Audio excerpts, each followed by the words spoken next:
It's three guys who combined to play 15 seasons in the National Football League trenches. Well, two guys. And Mackey, who didn't do shit. This is the O-Line Committee.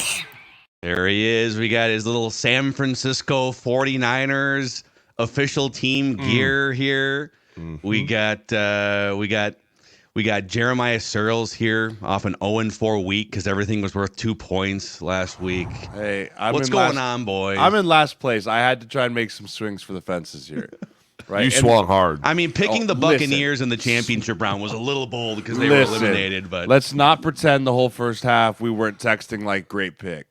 Hey, you nailed it. You and I were like, right? Yeah, Lions, you two may have been. I was driving. I was rooting for the Lions, though. I was driving, and I saw these text messages, slanderous text messages coming through. Johnny was reading them while I was driving. I was literally like, Jay, don't text that again.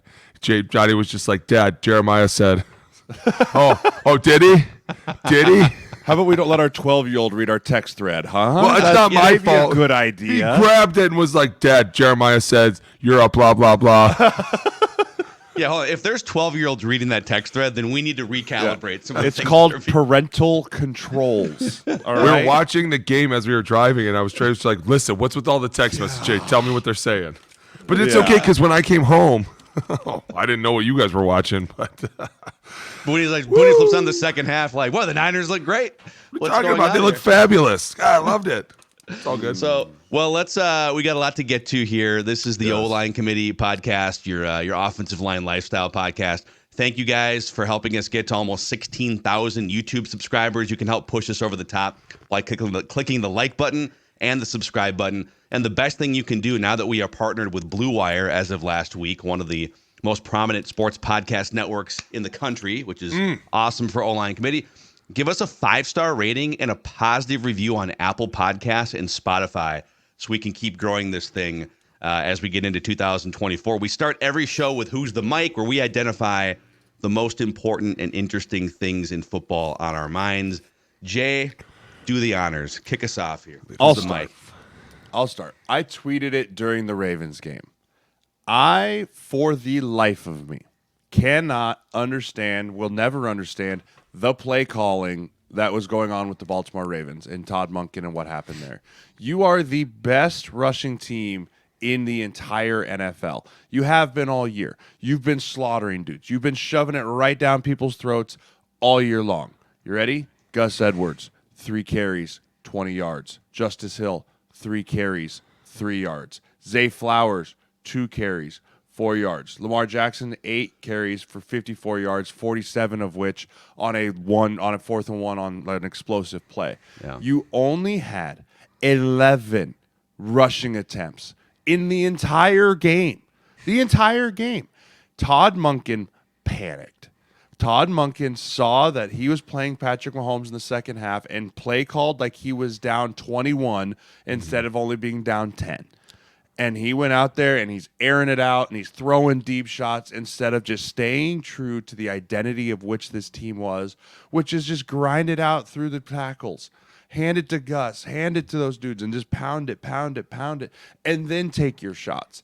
Like, they were lining up in 12 personnel and 21 personnel and only running play action and then be like, it didn't work. Be like, well, no shit, it didn't work. You haven't run the ball out of that. You haven't taken the ball from under center and handed off more than 3 times in the last 8. Like, it just was so frustrating to watch because now Lamar Jackson's going to get a ton of hate, and he deserves some credit. He didn't play great, but I didn't feel like the coaches put him in a great position because they panicked because they felt like they were playing Mahomes and they were playing this high-powered Kansas City offense when they were in the game the whole time. They were always right there, and they just went away from their identity. And if you only rush the ball that many times when you're the number 1 rushing team in the country in the conference championship, you're going to lose. So my mic's the offensive staff over on the Ravens there. Do better, my friends. Do better. I wonder if a part of that wasn't like Todd Monken's coming out and going, I can do this better. You know how sometimes coaches try to go out there and they scheme it up and you're like, this is not what we do. This is not who made us. This is not how we got here. This is like a facade of what we are. And it's almost kind of like what they did. And I agree with you 100%, especially because when you're passing the ball and you're primarily a run team and things aren't going well, things are really not going to be going well at halftime because everyone's like, what are we doing? Why are we not running the ball? You brought up the 4th and 11. They were in like 3 linemen over. Like that was their style of play. It was like, hey, we're gonna line up in some crazy formation, we're gonna have some wild motion, and then we're gonna try and catch you in some sort of predicament. That's what we do on offense. And when you let me stand back there and just throw the ball around, and Zay Flowers is dropping balls or fumbling balls, like all of a sudden this becomes an even bigger issue for a team that's like, aren't we just supposed to hand the ball off? Or maybe he doesn't and he runs the other way. What the fuck are we doing? Why are we running double tree? Why are we running so many play actions when you're right? We haven't done anything yet. Is this like throughout the week? So you get a week to prepare. You're thinking about this. You're probably sleeping 3.5 hours a night. You know, this is the biggest week of your life, right? Is this a situation where offensive coordinator, offensive staff just completely outthinks themselves on Tuesday or Wednesday that, boy, they're going to expect us to run the ball like we always do? What if we throw a curveball and drop back? By the way, 82% of offensive plays were just dropbacks in this game for Baltimore. Is that like as a player, as you're going through install that week leading up?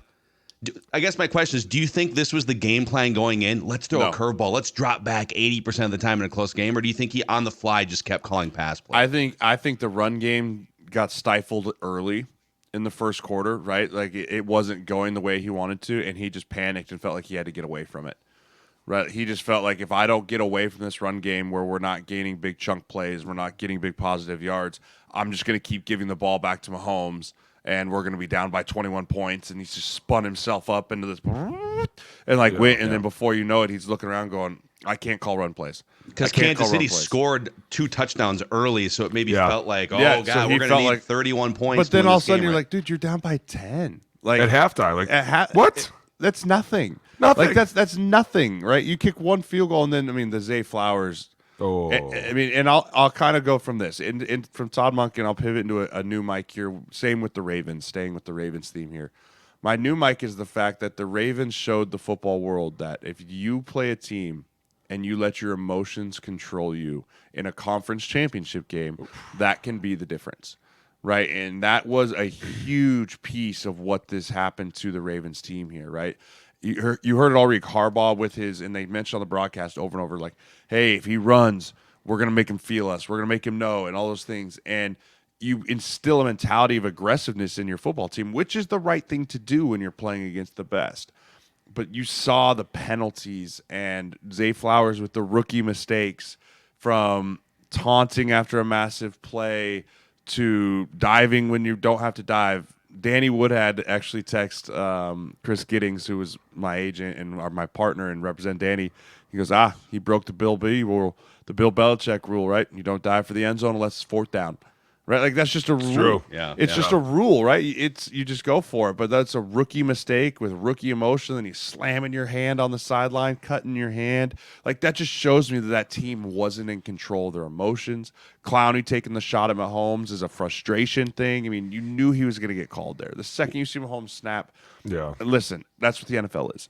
I don't say I agree with it. Don't think I'm sitting here defending Mahomes and defending like, oh, he should have gotten it. Like, that's just what the letter of the law is, right? It's the same thing with why that hit on Hawkinson and Higbee wasn't dirty, because that's just the letter of what these guys have to do now, right? So it just goes all into that they were not in control of their emotions, taking penalties. Patrick Queen smoking Roquan Smith absolutely destroying the right guard for no reason. It's too much. And they did it on purpose to get to reset the downs. Just touch him, right? I mean, there's no need to give them a free 15. Like, I get what you're trying to do, but just come across and touch him. Don't take a cheap shot.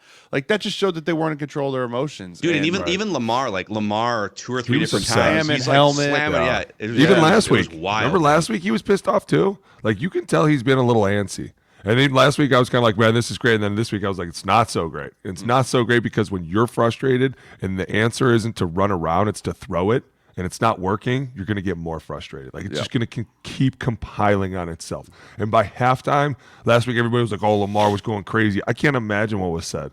But at the same time, you turn around, Jay, and you have a great point. If we're not running the ball and we're a run-first team, what the fuck are we doing? Like, we're in the biggest game of the season, and we're going to go away from who we are and what we've done. And I've seen coaches get away from the run game, and I don't know what it is about them. And Jay's right. They literally will not call another run. Like, the O-line coach comes over and is like, boys, we did it to ourselves. It's not coming. There is no more run plays coming out of his fucking mouth because you guys couldn't get the first 10 to go. Yeah. And so all of a sudden you're looking at them and you're like... They didn't even do 10, right? It's like... They did like 7 or 8, but even then it's like you're looking at them like, do you... There's over half a game left. You'll come over. He's not going to run the fucking ball. Yeah, you'll come over and be like, Coach, we got to get back to this, and this. And be like, boys, you did this to yourself. Buckle in. Right? Like, buckle in. It's over. You're pass protecting your tails off. Hold on. Everyone just hold on. And you're just sitting there like, how did they get here? I guess this is what we're doing now. Like, and if that's what happened here, they didn't even get to that point. I would think it feels terrible to be the Ravens or a Ravens fan right now, but I would be able to swallow it a little easier if, you know what, we stuck to our game that got us a home game in the AFC Championship, a plus 200 point differential, and we tried running the ball 24 times in our style and making big plays off the passing game. And they just stuffed us on 24 runs. Stuffed you know the run. what? Right. Whatever. Like, and I guess you tip your cap. We ran 0 screens against a defense that was blitzing us 80% of the time on first and second down. Like, they were blitzing everywhere. There's 5-man pressures. Drew Tranquil was blitzing like every play, and there wasn't one like, hey, let's slow this blitz down. Right, let's throw a receiver screen. Right, let's throw a halfback screen, a tight end screen, something to get these pass rushers to take half a step back. Right, it just felt like this play calling was all out of whack. There was no sequencing to it. It just didn't make sense to me, and it looked to me like a panic move by the offensive coordinator. But on the other side, and here's my mic. All right. Ooh. All right. On the other side, I don't necessarily blame teams, the Ravens being the latest, for outthinking themselves, psyching themselves out, getting outside of what they do when they are facing. I think we had the number on last week's episode or 2 weeks ago. How many players have played in the NFL all time? We were kind of like, you know, it's like 25,000 players have played in NFL snap going back 100 years. And you two are 2 of them. You guys are sitting, think about that. You're in a stadium. It's like a third full and you're 2 of them. It's great. And my mic is Patrick Mahomes, who is, I think, unequivocally, all due respect to Tom Brady, the greatest of the 25,000 players to ever play football. Here is a crazy stat that I'm not sure people realize, all right? This dude's been in the league now since I think his 6th year. So 7th year? He didn't start 6th year as a starter, He didn't right? start his first year. Right. So of his 6 years as a starter, 6 AFC Championship games and now, 4 Super Bowls? Yep. But here's the crazy one. He is currently 3rd all-time among quarterbacks in playoff wins. 3rd. Crazy.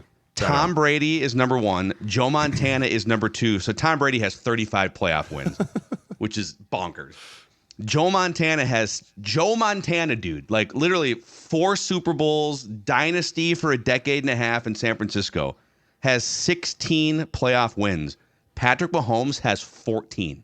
It's crazy. He caught Peyton Manning and John Elway and Terry Bradshaw with that win over the Ravens. All of those guys now have 14 playoff wins. And he's 28 years old. It's insane. Dude, it's and crazy. This is a down season for them. Yeah, this was the worst. This wasn't even supposed to be good. This was like, oh, shit, we got to go on the road to get to the playoffs this year, boys. My bad. Right? I got It's almost you. like they were I'll bored. handle it.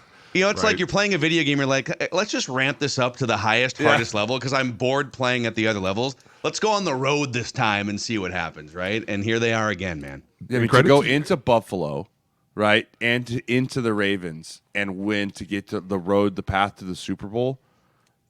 It's hard to say what else do you want him to do to say. Like, everyone is always like, it always goes through Arrowhead. It always goes through Arrowhead, right? It's because of home field advantage. Arrowhead's great. This, that, and the other thing.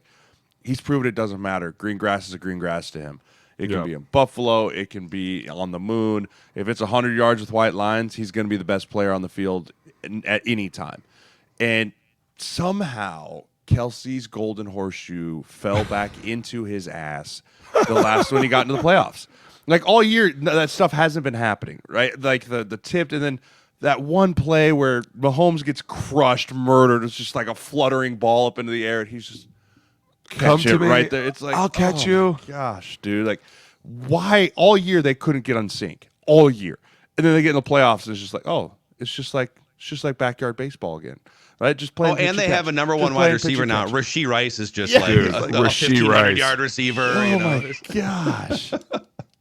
Hey, I'll tell you what. Honestly, when you watch these playoffs, I think the one thing about this, and I know everyone does get mad, but the fact that Patrick Mahomes can be so calm in like every situation and just shake everything off just goes to show you honestly how good he really is. Like I know that we were like, oh, he's really good. He is easily the best.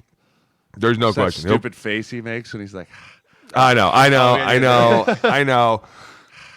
But he is still the most composed when anyone's playing. This is Jay's Bills fandom just pouring out He's right so now. mad not. still. Screw Listen, that guy. it's not the Bills fandom. It's Bow not. down, Jay. Bow I down to live Patrick in Mahomes. Lincoln, Nebraska, which is around Chiefs area. I live with insufferable Chief fans. Oh yeah, Like they're they're the worst. insufferable. Hey, can we just talk Chiefs about how fans. one of them was robbing a bank and like everybody down in Kansas City was like, Oh, wait yeah. a minute, what? This guy robs banks? Wolf That's fan. The great. Wolf- the the Wolf Wolf fan. man, dude. Yeah. Just they must be crazy. Wait. There's a Chiefs fan named the Wolf Man who robs Yeah, he dresses up banks? like a wolf, I think and he would. I think we looked this up. He may have gotten caught, or he may still be on the lam.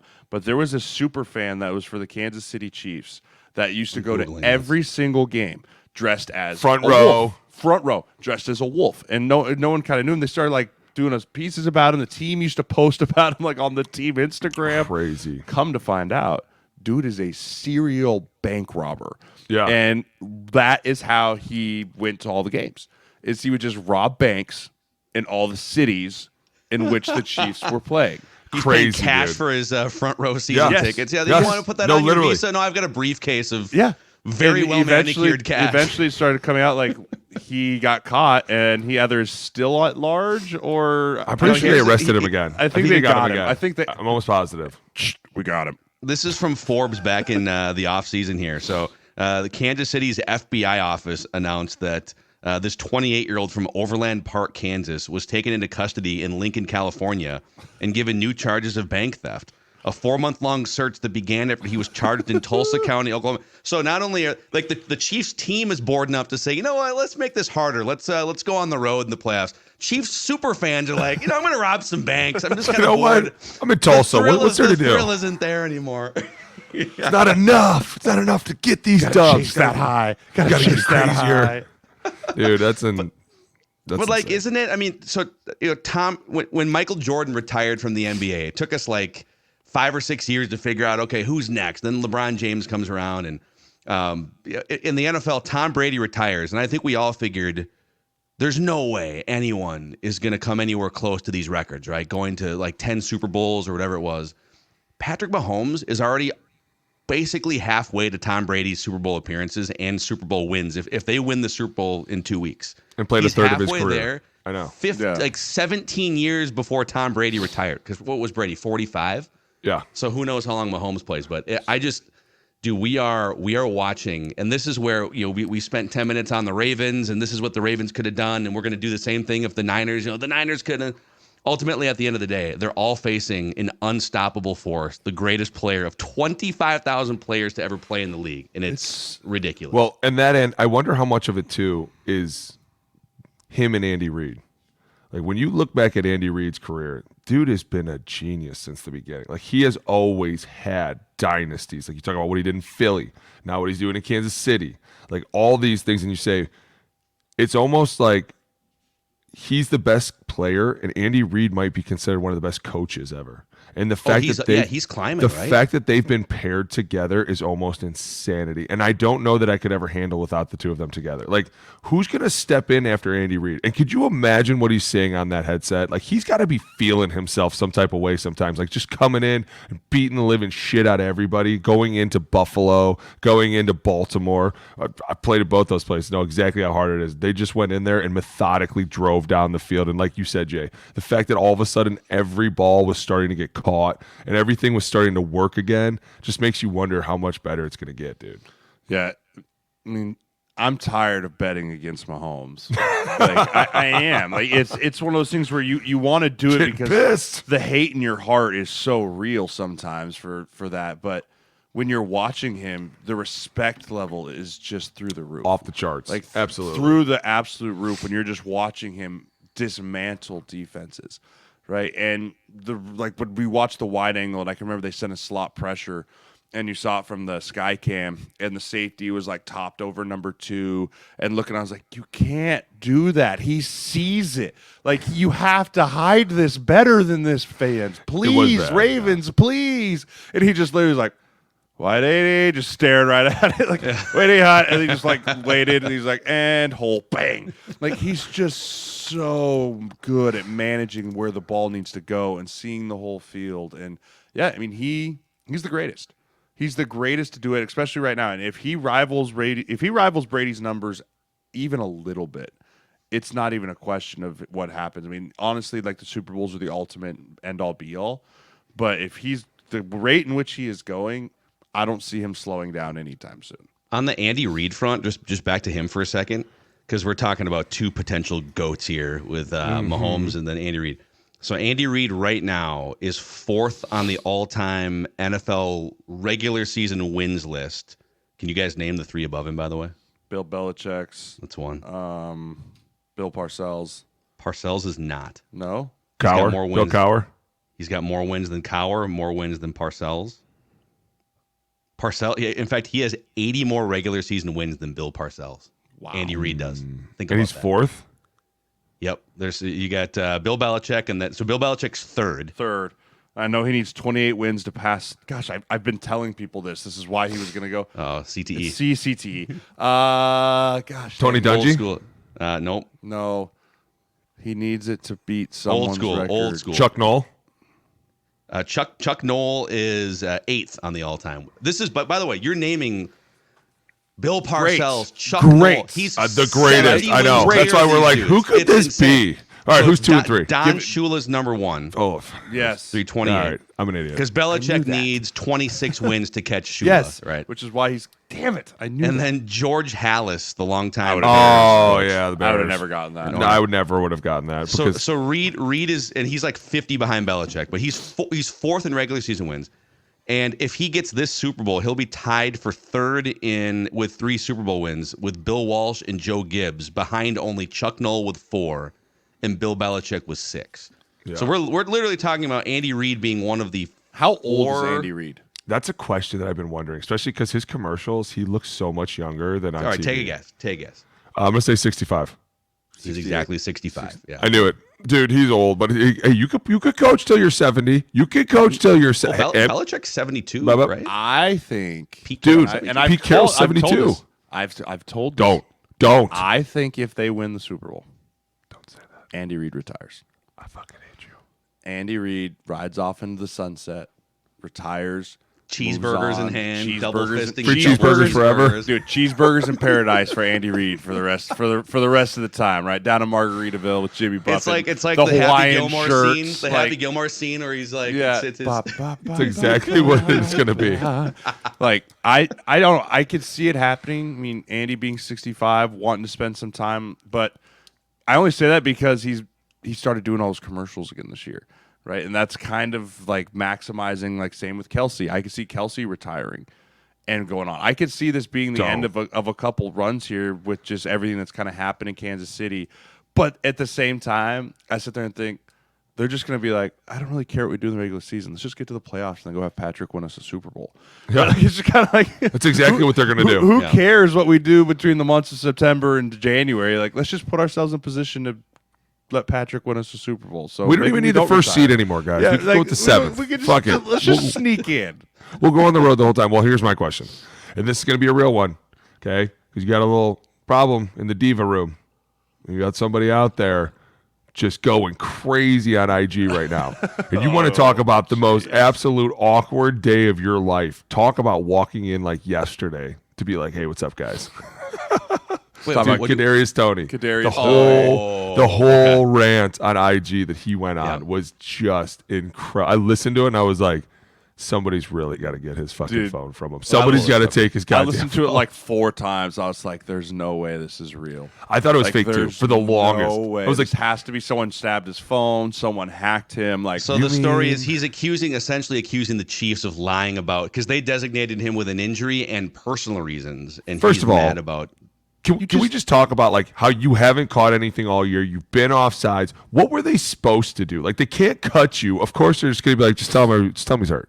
Tell him he's hurt. Tell him that moron's hurt. Okay, because he can't even line up on sides. that's what we're going to do to him. We're going to hamstring. Okay, hamstring ankle. In general, if you're an NFL wide receiver, don't go on Instagram Live. Maybe type something out, send it to the PR person, and just see. He says, y'all reading this. Don't read it. You can't even read it. Becky, you can't. Don't even. You'll get us all canceled. You'll get us all canceled. Every single word. I'm not even kidding you. I'll give you this one. I think this one's safe enough. I'm really trying to, as a Midwestern easy, Mackey. Let me be the one. I'll do it. Let me do it. Let us get. He says, I'm not hurt. None of that shit. Save that shit. Suck my D too. Yeah. Like, dude, you can't say that. And then here's kind of my issue with this, is the minute that happened, Andy Reid should have been like, bye-bye. Cut him. Bye-bye. Well, he's not going to play in the Super Bowl at this Doesn't matter. You have Right. to set a precedent. Okay, the minute somebody jumps on IG and starts telling the team to do that, you have to be like, look, Brody, that's not how we roll here. Peace. Matter of fact, don't even come back to the facility. We'll clean your shit out for you. We got the boys taking care of you. Your team's playing in the AFC Championship that you've been on all year. You just they had win. your baby girl like the day before, and this is what you want to do. Like this is how you want to spend your time. Like it just makes no sense, and it just goes back to wide receivers are just Divas. They're just All of them. They're different cats, all of them, right? And I agree with Booney. Well, Reid needs to set a precedent here that this does not fly in my building. Right, Veach needs to set a precedent that this does not fly as the GM of this football team, and the owners need to come down and say, we all agree. This is not okay. We do not condone this. This is not how we act as a Kansas City Chief. See ya. Yeah, you can't let that dude. No. He's already tried to derail your season a couple times, right? Dude, like, it got you can't worse. Let that dude derail. He said some things in there that it was like, it got way worse. The transcript continued to get worse as Mackey. Notice how it was Go complete. ahead and Google it and read it silently yourselves. Yeah. Hey, I'm telling you right now, I played with clear some your dudes. browser history.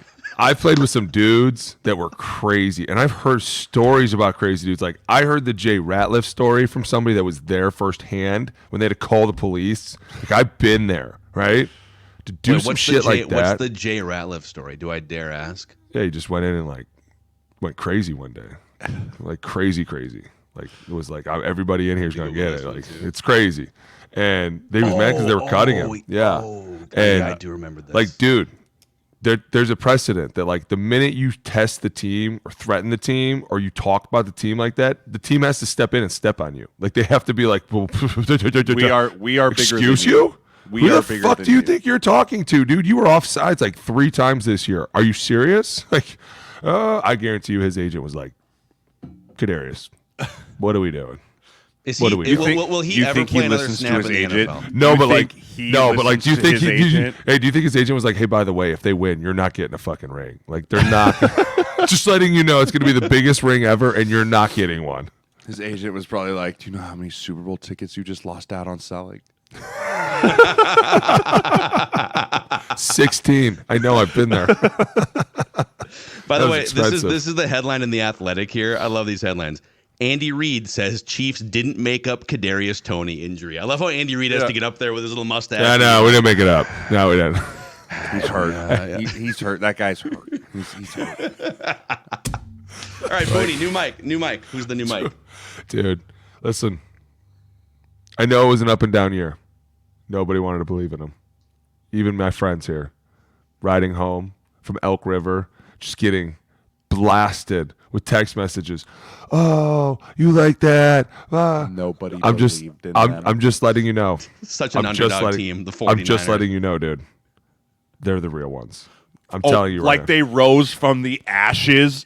Like everybody over here. Hey, listen, for a game manager, he did a great job. Oh my God. For a game manager, I'm just telling you that since all the pundits and scribes want to call him a game manager, I think to go in at halftime and come back and find all those people was phenomenal. Act like greatest comeback in NFC Championship Game history, by the way. You act like we've been just shitting all over the Niners all year. Mackey claimed like 7 weeks ago that they are the best team in the I NFL could pull up some going text to win messages. the Super I could pull Bowl. up some text messages. I believe it was just a lion just kept getting sent. Like, Johnny, what is this question mark That's I'm fair. getting sent? Jay All of a did sudden, send at least 2 lion I sent emojis. 2 lions. It's a picture when of they a walked lion, Dad. I was down like, the oh. field Okay. and scored. Hey, Listen. how was it going for it on 4th down? I'm just wondering. I agree with it. We can argue this. No, we can't because I agree with you. He's been like that all year. You but you can't- don't get him. You don't get him. You can't deny who you are and what got you there just because you're in a big moment. And I can respect it. Now, do I think maybe the second one probably should have kicked it? That one I'm more on the fence about, but I totally agree with the first one. That's been The your 4th and DNA. 2? Yeah. That's been in your DNA. That's who you are. That's the way Why you've not run gotten it, this though? team. Why not run it? That's the part that Thank I mean, you. Reynolds just drops it, though. I mean, it was a good play design. Reynolds just forgot Hey, if he had catches hands. it, we're looking the other way. I get it, but he didn't. He dropped it, and that's why we're going. Why didn't we just fucking run it? Especially because the way the game was going, the run game was there. They were, dude. I'm That telling was you probably right the now. one Johnny read that here's- you probably shouldn't have. I said It's it all was good. It was an effing clinic on the run. Oh yeah, and it was, and it starts to make me think like, hey, next week with Pacheco and the way that they could have started to run this ball with. They have at times, and all of a sudden you start to wonder because the problem was, and we'll get into it later, they were just letting too much of the outside free. Like they're just pitching the ball, and all these ends just keep running in. And it's like, hey, if you're going to just take away, contain yourself, we're just going to go out there, right? Like we're just going to make it easy. So obviously it's an easy fix. But offensively, I want to talk about this guy, Christian McCaffrey. Can we just talk about how much we're in love with him? I'm not even kidding you. The way he runs like he's possessed is so fun. Dude, it is addicting. He got slammed on his head, and it was because his momentum And he was gave the- I going see one so play. fast. Just one play. My Literally just head- looks over like, hey, and it's funny because the guy that was working on him, Tomo Harada, literally walks over, he's like, Tomo, get it real quick. Like, dude, he is a wizard. just a stinger. It's just Yeah. You talk about like him and then Juszczyk showing up with that huge catch, right? Two Kittle, massive the catches. sideline catch. The one over the middle too on third Was when he phenomenal, scrambled right? back over the middle.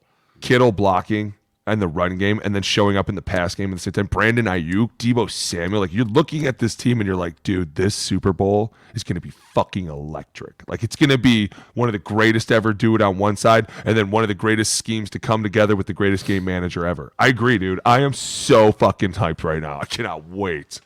As much as yes, the Niners, a lot of credit to them and what they did. I'm not as sure the Niners won that game as much as the Lions lost it. And you can say what you want, Purdy, the comeback, but everything flipped Sure. on its head in a matter of 2 plays.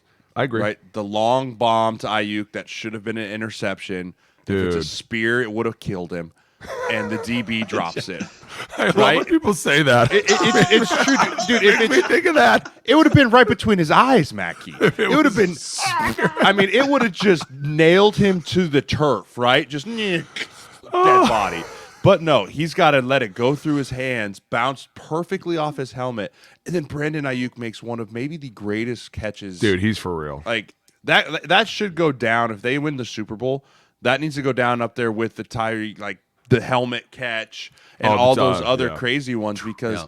they get And that because they catch. needed all of it, man. They They get needed all that. of it, right? They hadn't had a single explosive play up until that point. They go score. Okay, cool. Everything's all right. And then the Jahmyr Gibbs fumble. Everything right Huge. then flipped. And that is because he went the wrong way. Jahmyr Gibbs went the wrong way, and it was a botched exchange between him and Goff. He never actually had the football. Like, he was fumbling with it, and then they made a great play because DBs are super good at being able to run full speed and, like, poke the football. It's crazy. It's insane how talented they are in that. And they rip it out. And from there on, it felt like the Lions never regained themselves. Like, it felt like they just kind of were always playing catch up to get back to where they want to go. And that's why I felt when you got to the second, fourth down by 3 with Kick it. 9 minutes left, you kick it to bring everything back to status quo. Right? You bring it, all the nonsense, all the craziness that has happened from right here. We're still here Still staring, tied. Yeah. staring 0-0 in the face with 9 minutes left or 7 minutes left, so that even if they drive down and score, we'll get a chance to answer. Because when you didn't make that kick or you didn't make that fourth down, I immediately go, if they go on a long drive here and score at all, the game is over. Yep. Like, or you're playing for a 30 seconds with timeouts at the end of the game. That one play there, I really didn't agree with. I agree with the first one, but I felt like the Lions lost this game more than the Niners wanted in the second half. I agree with you too, especially because you talk about momentum coming out. The Niners were just racking up points, and the Lions can't do anything. If you put up any sort of points, you've basically, like you said, you've reset everything. Hey, we got something. We're good. We're not just doing nothing for nothing. And my biggest thing was, and everybody, we can all argue this. I'm cool with the first one. 4th and 2, you want to go for it. My biggest thing is just run the ball. You've been running the ball all day. Just put it in a running back's hands. Let him make the play. The second one, and I agree with you 100%. With the way the game's going, you have to put up some sort of points, or else it looks like you're just not doing anything. You're just stalling. You're not putting up, and the defense is looking at you like, hey, we still awake over there? We sure? Okay. Could kick that field goal, right? Like, dude, it's – but we've talked about this. If you're going to be like that all year, you're going to end up being the same person. Dan Campbell will be the same person every time. So which I can respect. Right. And I'm not that. surprised he went for it. I just didn't like the way that he did go for it. But at the same time, the Niners are my Mike without a doubt. Just because when they went in at halftime, I was kind of like, boy, this could be something here. But they came out with some halftime adjustments that were like, okay, never mind. This is who they are. This is what they do. It was crazy because in the first half, they weren't in sync. Like, they were kind of all over. They were falling apart. And then all of a sudden in the second half, it was like they went in and Shanahan was like, that's enough of this shit. If you think that my name's about to get smeared again through the mud, you're out of your fucking minds. Every one of you will go down. And they were probably like, hey, this is over. We got to do something. So what did, just on that front, because like the narratives or even the realities coming into the game were the Niners and Shanahan and Brock Purdy, they don't win when they're trailing by more than about 7 or 8 points late in the game. I think it was 5. Wasn't it 5 or something? It was like they haven't won a game if they've trailed by 5 or something. Johnny was trying to read me the stat. It was an absurd stat. Yeah. What? So down by 17 at halftime. It's the biggest comeback in NFC Championship Game history. What did the second half do for let's start with Purdy. What did the second half do for your guys' opinions of Brock Purdy? He's just riding a system, right? You can just plug anyone in. He looked like more than that to me in the second half of the biggest game of his life. It looked like his heart rate was a little slower. Oh, it was spiked. Not at all. A little slower than other quarterbacks. I felt like watching him, when they'd zoom in on him, there was no rattled. No, I mean, almost to the point where you're like, is he okay? Right? Because there was no emotion almost. He was so locked in. Right? Anytime they saw him, you could just see him scanning, right? Analyzing, looking. There was no panic, and he was managing at the line of scrimmage. He was calling checks. Hey, reload. Hey, Oscar. All the things to get them into the right play. And then he was delivering strike after strike after strike, right? And the one play that was still kind of like is when he threw that ball back across the middle of the field to Jennings. Jennings goes up and makes that huge one-handed catch. Like, that was really that only play in the second half where you're like, oh, easy there, Purdy. But also he did it with his legs. Yeah. Right? He made plays with his legs, and even Romo's like, no one's going to mistake him for Lamar Jackson. But, I mean, he did such a good job of understanding when to use his legs and when they were just trying to get to him and run up and to open the middle of the field, that now he's put something else out there like, I can do it all. And we talked about it before the show started. Who put out the tweet about him being better than Ryan Clark? Ryan Clark was like, he had him graduating from he the has now Dak. surpassed Dak Prescott, Tua Tagovailoa, and there was one other quarterback on that list, probably Kirk Cousins, like talking about how he has was Kirk. Yeah, he has passed those guys, and it's true, right? If you want to judge a quarterback's legacy and judge a quarterback's greatness off of his playoff wins and what he does in the big moments, he has now vaulted all those guys, all of them. It's really, to me, it's how much can you be a fixer of the things that are wrong, either in the moment or on the team, right? Like, think about Joe Burrow a couple years ago. One of the worst offensive lines at the time. They're rebuilding the offensive line. He overcomes it, and he gets to the Super Bowl, right? You're fixing something that's wrong.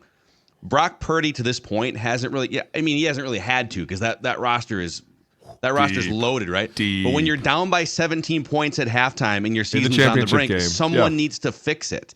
And he wasn't the only one. I mean, the whole team stepped up, and Chris McCaffrey. But can you overcome something to get to that next level beyond just a game manager? And he did in the biggest game of his life. And I say that because in that moment when he was running away from that sack, where he slipped out and threw it to Juszczyk, like, that to me was like, he's starting to move. He's starting to progress. He's starting to be like, okay, listen, I can't sit in this pocket. It's collapsing. I got to do something. Get out of here. And that's where I think people start to look and go, you're not just a game manager anymore. Because a game manager would throw the check down. He would probably try to scramble and throw the ball away. But to get out of a sack, dude, it's just – it's going to be interesting, especially because you talk about this Super Bowl, and Jay said it. It's hard to bet against the GOAT, dude. Like, it's hard to be like, well, they have Fred Warner and Drake Greenlaw and Nick Bosa and Chase Young and Eric Armstead. They're going to be good. And you're like, that's exactly what you say. You go, yeah, if I care. This guy's going to throw past all of them. Don't worry about that guy. It doesn't matter, dude. It could be the 85 Bears out there, and you'd be like, can you shut down Kelsey and Rashee Rice? If you can do that,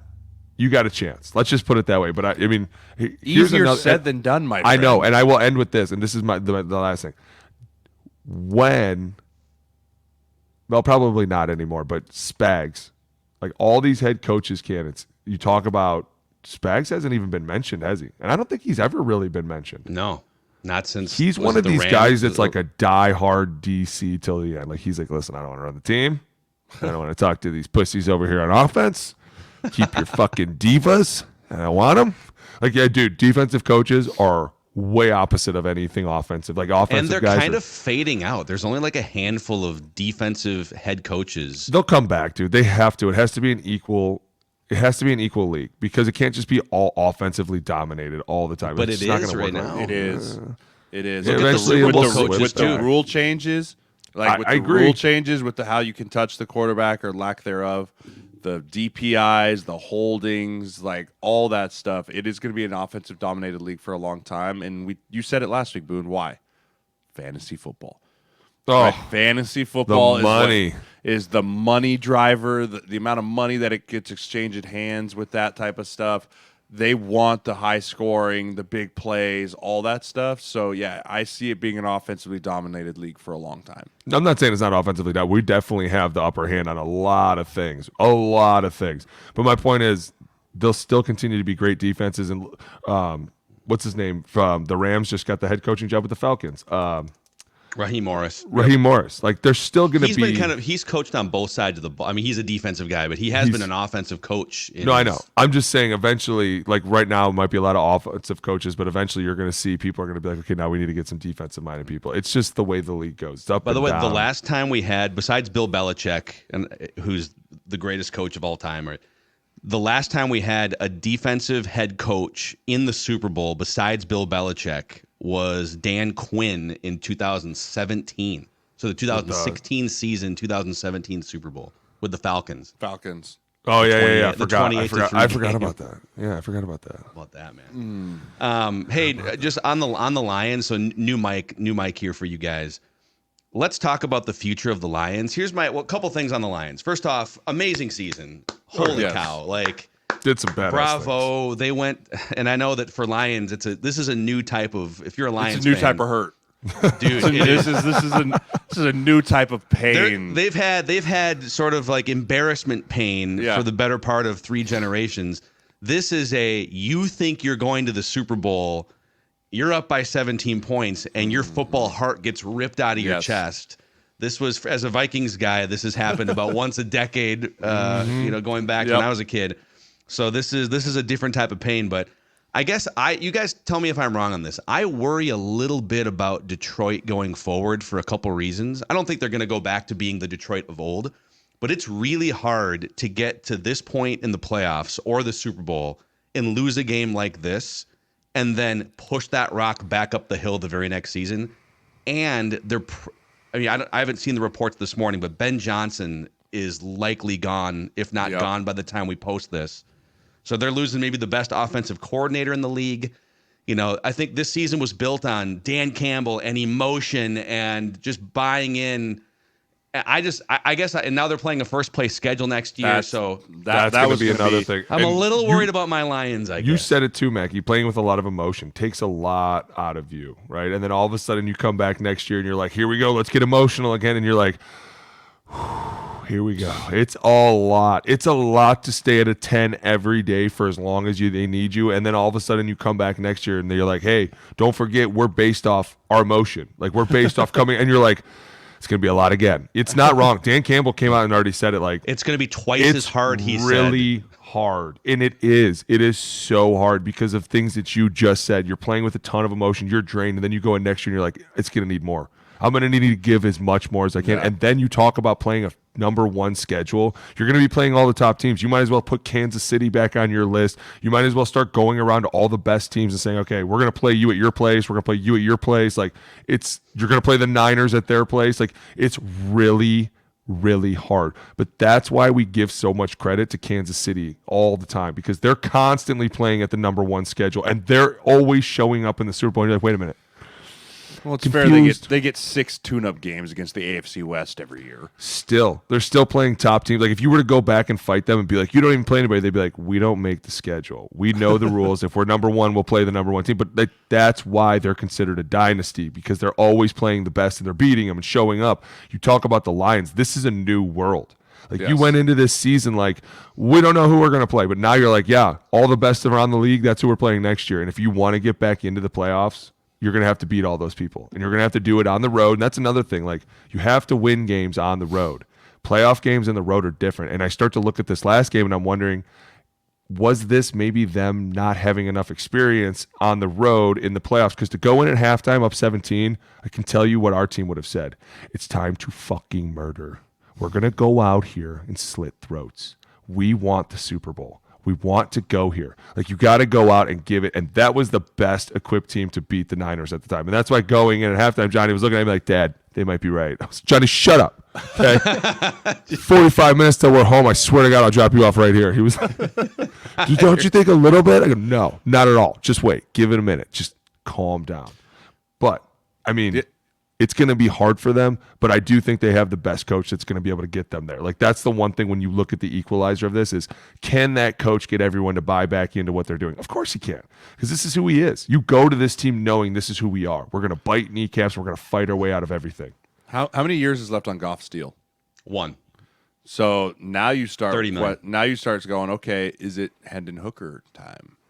Right? They drafted Hendon Hooker last year, who's like 27 years old. Tennessee? But, yeah. Right? You start saying, do we start getting him ready to go? Right? Like, see, this is the do problem. we start the transition process from Jared Goff to Hendon Hooker? Do you pay Jared Goff do you is pay the first Jared question. Goff? Like, that is now the question. You drafted this quarterback, and everything we're saying right now too plays a factor into also what makes it so hard. Right, because now there's questions looming, and now there's the scribes and pundits, as Alex wants to say, having stories to write. So, what do you think Jared Goff's cap hit's going to be next correct, year, guys? Right? But you have to look at that and go, this is a moment in franchise and the head coach and the GM and the owners. It's a critical turning point of what direction are we heading with the quarterback position for this football team. And when you look at what beats you in the NFC Championship, when you look at might win the Super Bowl, it's a quarterback that can move and create and escape with his legs. Agreed. Right? And that's what the league itself is going to. So do you say we need to start working towards that? And is Hendon Hooker that guy? Do they draft another quarterback late in the draft this year for depth? Like, there's a lot of factors that go into that. But, Booney, one thing I don't think people really understand, and I really didn't even understand it until I went to the NFC Championship game and you went to the Super Bowl and lost. You lose that month of the offseason. It's incredible what it does to your body, right? So many guys are done playing Jan 8, right? Jan 8, it's over with. It's done. By this point, they're at their weakest, right? If you get done playing by Jan 8, like, your body needs a couple, like 2-3 weeks to just kind of recover, regroup. You start getting back in the gym. You're starting to move around a little bit. By the time the Super Bowl hits, that's when you're kind of like, okay, time to really ramp back up and get going before OTAs. You go all the way to the NFC Championship or to the Super Bowl, and then you're done. Your body is thrashed. Yes. Thrashed. And now you're looking at it going, well, report date is in 6 weeks. Right, it's back really, to football in 6 weeks. Back to football in 6 weeks. It's like that. By the way, so just for fans really too, hard to do, because it's not like, I think some fans, maybe there's a portion of fans that might check out after Super Bowl and then training camps in July, but you guys have to report for like April 20th. Right, April 15th, and then it's like every month there's something. There's mini camp, OTAs. Yeah. Like you're back. You're in back. the program. When we were with the Niners and we went to 3 in a row, Yeah, when we went back to back to back, dude, it's a lot. Like you're literally, I remember we lost against Seattle, the last one. And I remember everybody was literally like, well, I'll see you in 6 weeks. And it was like, what? Fucking serious? 6 weeks? And the problem too is like, people don't understand that. They think that the offseason is a big joke. It's not. Like I remember when I came here in 2016, the offseason was watching everything bad from the year before. Minnesota, so it's not like it's not a happy time. It's not like everyone's just like, oh, I can't wait to be here. It's really a bunch of shit that you're like, do I need to be doing this? Do I really need to be out here in my underwear running around seeing all this? I've been doing this for a long time. I'm not an idiot. Like, I get it. I understand why we have OTAs, because eventually a high performance athlete needs to continuously be working on his craft. Like, I get it. But like when you talk about the buy-in every year, and like when you were like, I literally just lost a game a month ago and now we're back here to start this whole fucking thing over again. Like, all right, here we go. Yeah, I'll buy back in. That plays a big factor into it. Like it does. I think it's why the Eagles wore out a little bit. It's partially part of why the Eagles wore out a little bit this year too. Right? They hit that wall of they'd been there, and then like eventually the age on that team or the emotion, you just can't, like Booney said, rev it 100 forever. Like eventually the engine breaks.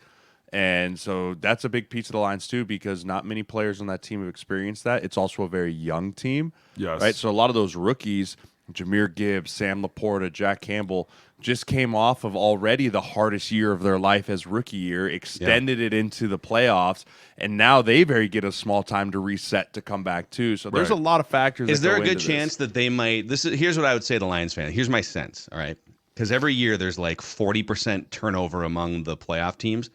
It wouldn't shock me. And by the way, this also happened to the Dynasty Patriots 20 years ago too, where they actually won the Super Bowl, their first climb up the mountain. Then they missed the playoffs the next year, and then they got back in. It wouldn't shock me based on all these factors if the Lions took a step back. Maybe they finished with 8 or 9 wins for all the reasons you guys are saying, but they still have a good, young, competitive roster, and they're back in the playoffs in 2 years. I know that's not what Lions fans want to hear, but would you start this offseason, back to the Jared Goff thing, if he's going to get paid market value like any other quarterback, because he's a top 15 quarterback in the world, right? Supply and demand, like he's going to get, his market value is probably $40 million. Yeah, 40 plus a year. Would you start your offseason by paying him 16 to 20% of your overall, 53-man salary cap? That's what they have to decide. No, I don't. No, and I'll give you the best answer, because you're a run-first team. Remember, when you're a run-first and you have a 1-2 punch like that, you don't need a knockout quarterback. Yeah, it's great to have, but eventually you're like, we don't need it. We just need the guy. The team that beat them, the 49ers, had this exact decision to make, but a couple years ago, and they said Jimmy G, and that was partially for durability reasons too. They could kind of say, well, he's not healthy. I mean, Goff is healthy.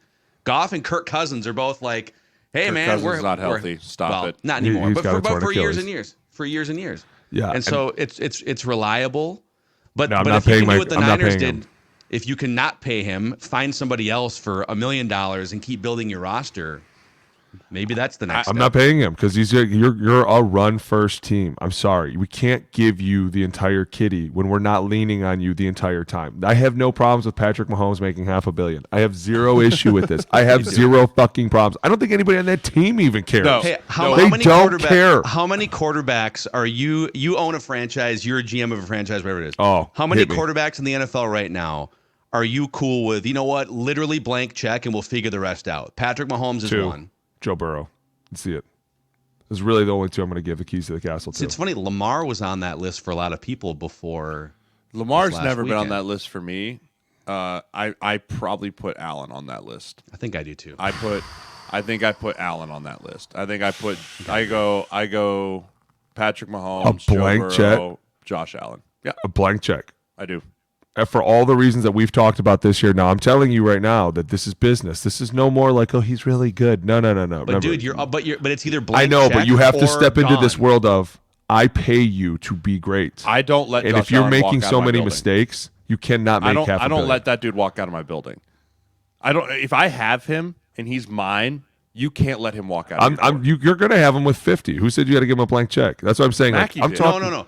I'm saying with these quarterbacks, you either give them $50 to $60 million, like what the market would be right now, or they walk and go find something else. Those are the two options. Well, then, yeah, I'd have to pay. You don't get to be like, we'll pay you 30, and he's like, okay. I would have to pay Josh Allen then. Yeah, I thought you were saying like I'm just straight up giving him a blank check. Like no. Like, if you don't pay him the highest quarterback salary, like, if it's his time to get re-upped and he has you're re-upping him. And he has to become the next because they always have to one-up each other, right? And, and he's the next. It's those three guys no matter what. You don't get out of the store.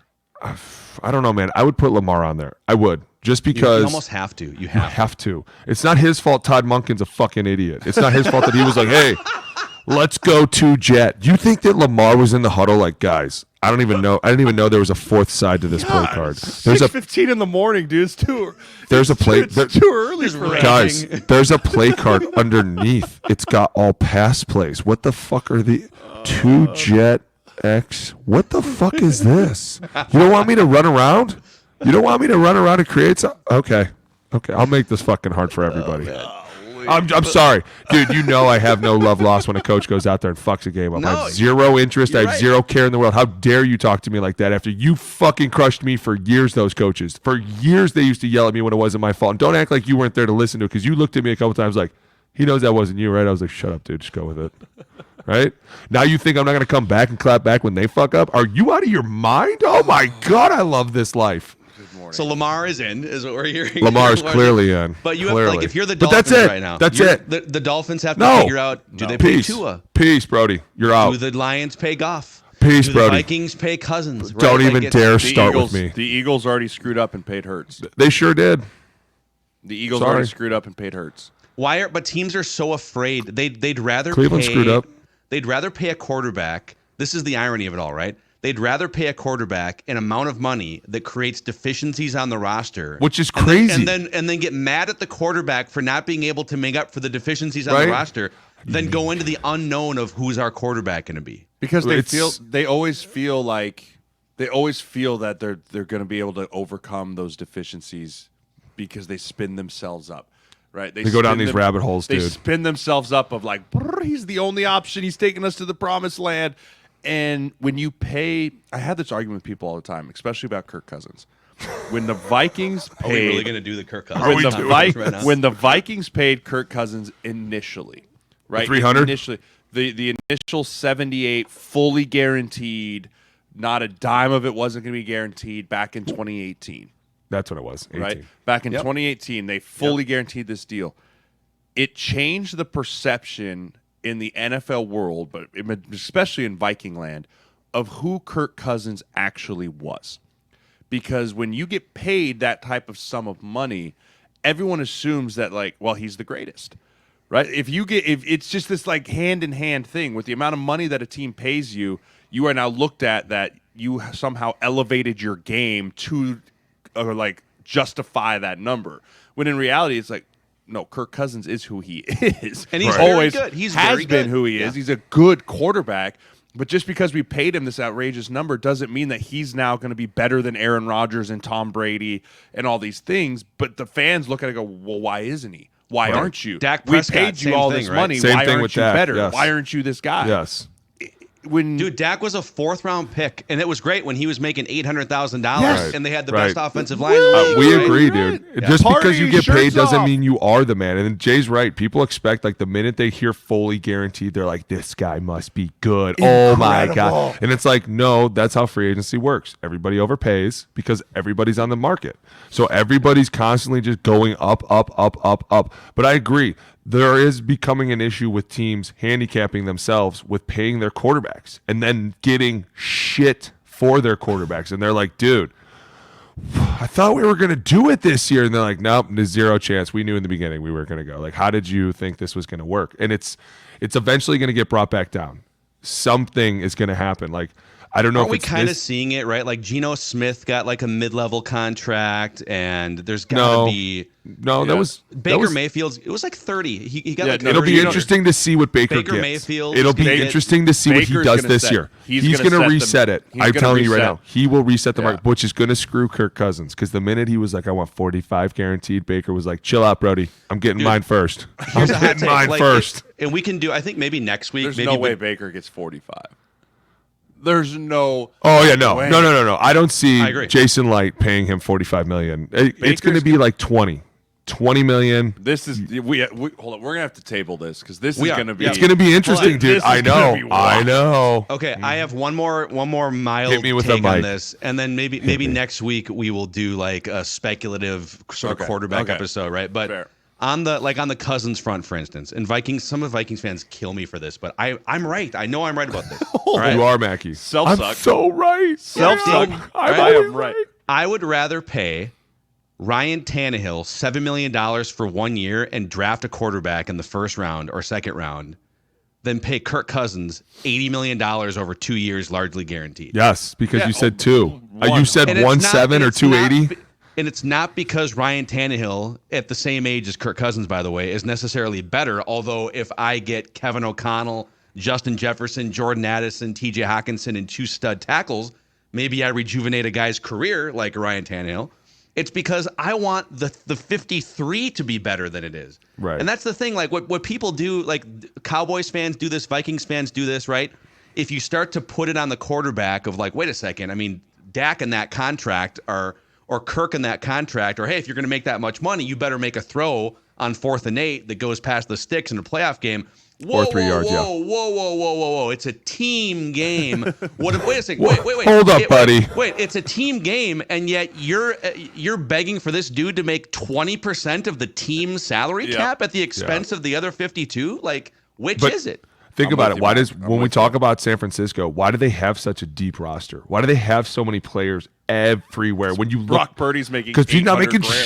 shit. But it's so true. Like they finally found the loophole. San Francisco, like John Lynch was like, hey, what if we just do it the opposite of everybody? What if we just pay everybody but this one guy and find one guy that just knows how to listen to what we tell him to do and isn't afraid to throw the ball? If we can do that, then we're also going to win. And to me, it's like that's always been in the new quarterback era has always been you got to win it when the quarterback's on the rookie deal. I agree. By the way, But then you look at this Super Bowl and it's complete opposite teams. No, one team has completely paid the quarterback, and the But other it's team the- has done it's the the opposite. It's the two. I know, blueprints. but that's what we're saying. That's what we're saying. There's 3 quarterback blueprints. One of them you don't want to be in. 2 of them are in the Super Bowl. Yeah. If you can get in the blueprint of one of the greatest quarterbacks of all time, or like let's call it one of the top 5 QBs in the you league, got right? lucky. Awesome. However much you're paying them. The other bin you'd like to be in is monster roster because Yes. you have a quarterback making nothing. The third bin is where the Cowboys are in. It's where the Vikings are in. Yep. You're It's- making a it's where shit the- ton and you're doing nothing. Yeah. Right. The Cleveland's And- in it. We know. So if you got We're the all 12th laughing. best quarterback, you got the 7th best quarterback. That's the funny thing too, is like there's 32 teams in the league, and we love to wave flags and hang banners for having like the 9th best quarterback in the league or the 9th. If you're not the number 1 offense, if you're not the number 1 suck. defense, you're out in the divisional round, right? They Like, tell you, so- the coaches tell you, if you're not number 1, you suck.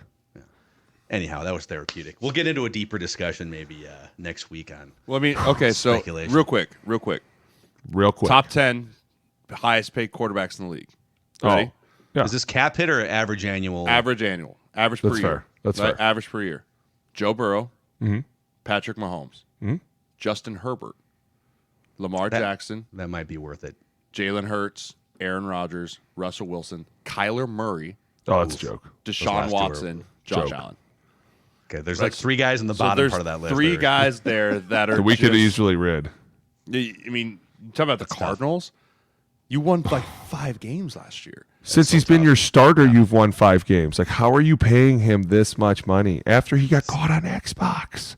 Dude, he's like, Yeah, sure. Somebody sign it for me. I'm busy. Hold on. I'm reloading. I'm reloading. So as you're printing the paperwork of a contract that's going to pay a guy like $45 or $50 million a year, and in that paperwork it says something about how he needs to practice and look at film a certain amount of times mandated to earn that money, don't you just kind of? I'm looking at my assistant GM and going, wait, how did we get here? How did we get here? What fucking life is this in? Well, that's the same thing. Unbelievable. That's the same thing I feel about when there's weight clauses in contracts. Oh, that's the Where most it's like, embarrassing. when you're printing that out, like, I'm gonna pay this idiot over $1 million to not eat at fucking Burger King. Yeah. Right? like I'm literally gonna pay this offensive lineman this amount of money just so he picks up the fork and eats a salad every once in a while. Like, that's the one for me. Like, you're a professional athlete, dude. Take care of your body. Like, why do we have to incentivize you to not be a fatty? That I cannot stand the weight I can't either. It pisses me off so much, especially when guys miss them. Oh, dude, if you miss a bonus because you refuse to not eat the cookie, what is wrong with you? Like, you shouldn't even be in the league. You shouldn't. Even be in the league. That should be a test. If you that should be a test. Yeah, it should be like, fail, if you this fail contract is void. Void. Right? Like, void. Oh, you want to be fat? Cool. Your salary gets cut down by the percentage of how much you missed your weight by. Oh, right? Wouldn't that be something? We're going to take away the percentage of body fat that you're over every day. Right, you'd see everybody with a six-pack. You'd be like, dude. In the sauna, it'd be like the scene from The Office where Kelly's mixing the lemonade. Like, I ate a tapeworm. Yeah. Hey, I'm not going to lie. I've gone into that sauna a few times, and it's been that where they're mixing something and hey, brother. What you want to do, brother? Dude, I came in one morning and I just heard it was early, probably 5 o'clock, and I was coming to get a lift in, and all of a sudden I'm like, where's that loud ass music coming from? And I walk in and there's an old lineman with the sweatsuit on, he had wheeled an assault bike into the sauna and was just I was like, buddy, what's going on? He's like, I gotta lose 7 pounds by 9 a.m. Oh my God. Hey, I'm not kidding you. It was a Thursday. I was like, dude, we have a game in 3 days. And he's like, gotta get it off. Ways. Gotta get it off. It's like, dude, just don't eat a giant pizza on Monday afternoon. I don't know what to tell you. Dude, I knew guys that would drink bath salts to try and lose weight. There's some shit that guys will do because that money is so tied into their claws. Sweet sweat? Bro. Oh dude, they have there's this thing called sweet sweat, Mackey, which is you rub it all over your body. And the idea is it's supposed to be it makes that area of your body sweat more, so it's supposed to help lose fat. I think it's all witchcraft. But I would watch Stews bathe in that. Full bottles and just everywhere. And then they go run on the treadmill for 20 minutes and go sit in the sauna. And you just that's so unhealthy. This is going to be this offseason when I do smelling salts for the first time as well. We'll do you drink some bath salts? The sweet sweat. By the way, my first year covering the Vikings as a writer in 2007 was the year, or maybe it was 2008. It was the year. Do you guys remember when Pat and Kevin Williams got caught in the Star Caps lawsuit? No. Yes. It was I do. It was like a water retention pill. They were losing weight. The pill. They were trying to hit a certain, I'm sure, contract clause weight during training camp. That was huge when I first came in. The people down at the Saints got caught too. There was a lot of people that got caught taking stuff. It was when I came public in too. It was. I didn't realize that was going on too. I was looking at them you guys gonna take shit to lose weight? And they were like, you get old, buddy. You don't want to work as hard.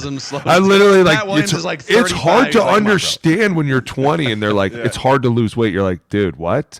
But when you're 30 and you see those weights, I was always the opposite. I never had to worry about weights. I had to gain weight because I was just so beat up that they were like, dude, we're weighing in at 275. What are we doing? I was like, listen, I'm gonna go eat breakfast real quick. I'll be back. Like, you're not gonna gain 15 pounds, stupid. I was like, I'll put some weights in my shorts. Okay. I'll figure it the fuck out. But when you see guys it's the best because Thursday morning, everybody just walks in half asleep and you always walk by the sauna and you just hear it bumping.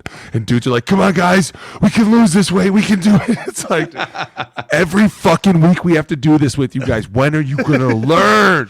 Stop drinking so much. Dudes take credit cards and they're swiping the sweat off their bodies because it makes your body produce more. I'm not kidding, dude. We know every trick to lose weight. Bad. It's insane. So bad. Some of the shit guys did, I was like, you're going to die today. And they would say, there was times in practice, guys would keel over. And they'd be like, what's wrong with him? He'd be like, he's losing fucking weight. He passed out. Fucking idiot. They'd be like, that's our starting fucking nickel. You'd be like, bro, you got to drink some water. He's like, not till I weigh in. I gotta weigh in. You gotta wait till I weigh in. I don't think you understand how if you think about the NFL as a big cult, they tell you what to do all day. They tell you how much to weigh. You're constantly looking. By Jim Harbaugh, dude. You're constantly looking over your shoulder, like, I'm 3 pounds over. They're like, hey, you want some breakfast? I have to wait. I have to wait. I have to piss. It's just the worst, man. Or it's the other way, I gotta piss, I gotta poop, but I can't because I need this extra I gotta pound. I gotta jump in. Quick, give me a shot of water. 3 days, you duct tape your ass cheeks together. Dude, You'll do anything Well, to play. as much as we went off the rails here, we probably need to make some Super Bowl picks, huh? No, we're doing that. No, that's next week. That's next week. But we will review the. Let's let a week settle in. You want to Come let on. it settle in? Oh, we're gonna let it 100%. settle, baby. Yeah, Oh, let's let it settle. We'll give you the results from last week's picks, though, which I know Jay is trying to Hey, fast forward past here. and that's what that was my question. I'm glad you brought it up. Since the picks are so lopsided with you and me, Mackie, just absolutely running away with this. Are we gonna make this Super Bowl for like 15 points? Like how much are we gonna make? Here's where the standings are at. So last week's games were worth 2 points because there was only 2 of them. Jeremiah went 0-4, so 0-2, but worth 2 points. 0-4. Fuck you laughing at? We both went 2-2. So right now I'm at 59-27 on the season. Booney, you are 2 games back at 57-29, and Jay is 7 games back at 52-34. So we could do one of 2 things. We could, I think, no matter what, we make the Super Bowl worth 4 points so that Alex can. There's some drama. If we want to just completely make everything we picked for the first 4 or 5 months irrelevant, we could make the Super Bowl worth 8 points, I guess. But then no matter what, Jay's screwed because Booney's gonna pick opposite of me, and you wouldn't be able to catch anyways. No, I know I'm out. Listen, I roared back. Right, I should get first pick. I will gladly bow. You should get second pick because you want to pick opposite me. But I know, but I'm saying like who I'm gonna pick. Right. It's never gonna change. But I'm a then fucking Niner till I die. But then I can just then everybody knows it. All right. What's up? Well, we have a week to think on. We have a week to think on. We do. You're right. Maybe something crazy will happen. The game manager won't be able to play. I don't know. You're an idiot. I bow just out. being honest. I gracefully concede. Good season, everyone. Okay. That was let's fun, do. though. I It feel was like fun. we like kind of did dumb football. Let's do one. We got to get to film here, and we only have a couple hours. Let's do one more dumb football question, and then we'll do film breakdowns of the 2 games for the YouTube audience. Yeah. This is from here. Let me hit the official intro. Dumb football questions. Submit them via the YouTube comment section. Click that like button and the subscribe button. Matthews7335 says, dumb teammate question. If you were to do a wilderness survival challenge, which 5 former teammates would you want with you, excluding each other? And what wilderness setting would you choose? Number 1. I have the number 1 draft pick here. Trent Murphy. Trent Murphy from the Buffalo Bills. If you go look up Trent Murphy from Stanford, played at Washington, like you go look at his Instagram. You go look at his Instagram. He looks like one of the characters in The Hills Have Eyes or something. Dude, he literally has 2 dogs, 2 German Shepherds that he goes hunting with, and like they track the deer. Oh, he's a Louisiana guy, dude, man. He's a stallion in the outdoors. Guy. He is a stallion. He's the one that in 2018 he shot a deer in Buffalo and then drug it into the stadium and took a picture with it. What? Like he has a big old deer in the middle of Highmark Stadium. It's incredible. Like That's he awesome. threw it in the back of his truck and he was like, I want a picture, and backed it down the ramp and like took a picture. Was there like Trent a trail Murphy, of blood on the field as he's? I mean, possibly. There's Couple a good drops chance. everywhere. What's that? Yeah, Don't worry. by far and away, Trent Murphy is. I'm gonna let him lead me into the wilderness and just put me up. He'll make some fire. He'll cook me dinner. Like Trent's my number 1 draft pick for that. No doubt about it. Okay, I trust you on this. I would probably put Berger up there. Yeah, Joey Berger. Joe Berger. Joe Berger was extremely resourceful. Could trust him. He was very trustworthy. You're going in the woods. You need someone you can trust. Very, very by the book. We need a guy like that with us. He's definitely coming. I'm trying to think of who else we would take. Oh, B-Rob, for sure. Yeah. I would take Brian B-Rob. Robinson. For sure, I'm taking B-Rob with me. He hunts large animals in Texas, Dude, and, right? Yeah, he is all. Maybe he some is. humans. We're not quite sure. You know who else I would take? I would take, and this is an old school. I'm talking about way in the best.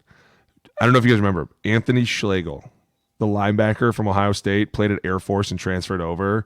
When I first met him, they were like, "This guy is crazier than you," and I was like, "No way!" And he drove me to class one day and drove on the sidewalk because he just couldn't stand the traffic. He was from Texas. He would tell me about how he would go out hog hunting with his dogs and a knife, and he'd be like, "Well, you know what you do is you get the dog to go out there and get him, and then you come up from behind and you just cut." And I was like, "You're crazy. You are fucking crazy." This is I would take him with me. He's coming. Dude, there's some guys you could take out there and never be seen again. Like you could just, you could never want to come back. 'Cause I'm telling you, they're awesome dudes too. Like you're What around about them. Sam Bradford? We taking him into Sam- the wilderness? I guarantee you, Sam is low key resourceful because he was Teddy one of the Bridgewater. No. ones. No, I'm trying to think if there's someone I want to take just to watch the pure panic in their eyes. Right, like Stephon Diggs. Yeah, like Stephon Diggs or like a Jerick McKinnon. Right, like you just bring Jet. You just be like, hey, I'll bring the snacks. Yeah. We're gonna be in the middle of the Rocky Mountains, and it's gonna be Dude, I pitch miss black, Jet and you're gonna in the see rooms. nothing. Be like, hey man, where's everyone at? What are we doing? Be like, it's all right, Jet. What was that? Right, like he'd be comedic relief. I'd bring Jerick He'd be McKinnon so for comedic funny. relief. I love. He was Jet. the best. I love Jet. All right, So, one more. You want one more? Okay. One All right. more. Let's go to this one's for a different day here. Let's go to this one. The Fireproof Match says, it's a great name on YouTube. Is preparing for each round of the playoffs different than the regular season? What is the mentality? Is it different than preparing for big regular season games? What separates preparing for the big playoff rounds?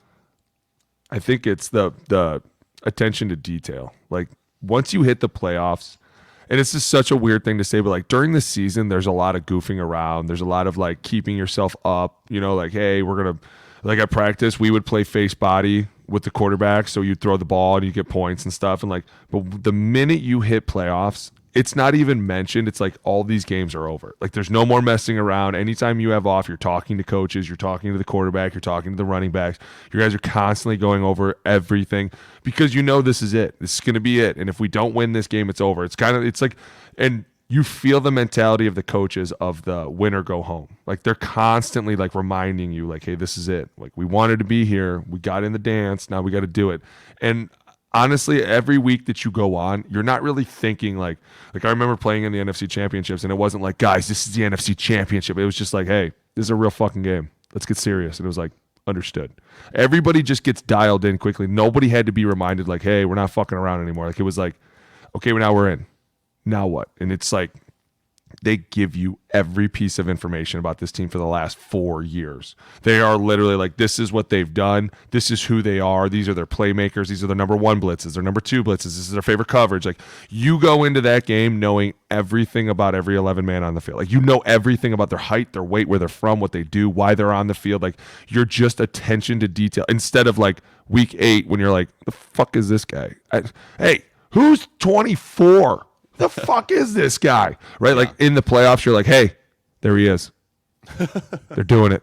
It's fucking happening. Get ready. Yeah. Like you don't, it's insane. But at the same time, it can get scary because you're really deep in it. Right. And sometimes Jay will tell you, I used to go down these rabbit holes of like, this is it, man. Like, and you're just like, you need to know everything. And I'm telling you, it was the weirdest thing. And I was funny because I was goodbye to your family for the last time. Last night I was up at my son's school and I was talking to their sports teams about sports psychology. And I was telling them like, this is expert. Technically, if you think about our entire life, it's been a lot of psychology. Like coaches are constantly implementing self-esteem, confidence, all these things, the imagery that they show us all day. Like when I think of staying calm in the moment, I think of the Rhino, Alex Boone. But Jay, in the most pressure situations, I never flipped. I was never like, oh my God, guys, we got to do this. I was just like, hey, we're not blocking this guy. Why are we not fucking blocking him? Okay. In what world are you living in? Stop right it. Stop it right now. Stop it right now. Is this the same world that our offensive line coach refused to coach us the entire I told game him in front of everyone. Lost it on him on the sideline. How many times I got to fucking tell you they're not getting blocked? After I tell you the first time, it should get done, right? How many times a coach tell me that? Boone, if I got to tell you more than once, it's a problem. Hey, coach, if I got to tell you more than once, it's becoming a problem, right? Goes hand in hand. That's why, what do you want me to do? But I was telling them, like, sometimes you can get caught way down there. Like, you're so focused in that you don't see the big picture. And sometimes I feel like that's what happens to playoff teams is they get so deep into the weeds that they don't look up 1 minute and go, oh, we're winning. We're winning. Oh, well, let's just have fun with this. Let's do some more tosses. Let's do some more duos. Let's see if these fucking idiots really want to go to the Super Bowl. But instead it's like, oh, we got to keep going. We got to keep going down this rabbit hole. And it's like, that could be a dangerous thing for a lot of teams. And that's why when I keep going back to this, and I'll always say this, like, Andy Reid is one of the, probably in my opinion, the two coach right now. Just because of being able to do it every single year, not being too deep into the weeds, keeping your team into it every year, not having the offseason that everybody else has, not having to go out and play shitty teams every year like all these teams that come out of nowhere get to do. Like, you have officially set yourself from everybody else, in my opinion, because I know how hard it is to come in every year and put out winning football. It is so hard. And to do it like every year, and the play sheet just keeps getting bigger and bigger and bigger, and he's just over here like, I could call whatever I want. It's going to get done. Like, it's just incredible to watch. But playoff football is by far the most intense, most fun, the most shit talking you're going to hear, the most like, we're not here to be friends. We're here to kill each other. Do not talk to me. Time out. Don't fucking come over here. Like, it's just different, dude. Yeah. Hey, I have nothing to add to that. Let's get it. We need to get a sports psychologist on the show here, and we got one right here. We have right one. here. What do you mean? We have Right here. We got PhD right here. PhD Boone. How many different? Come on. OlineCommittee.com, by the way, for your Clean Pocket Club and O-Line Committee merch. OlineCommittee.com and O-Line Committee on all social media platforms. Thank you guys. We'll see you next week.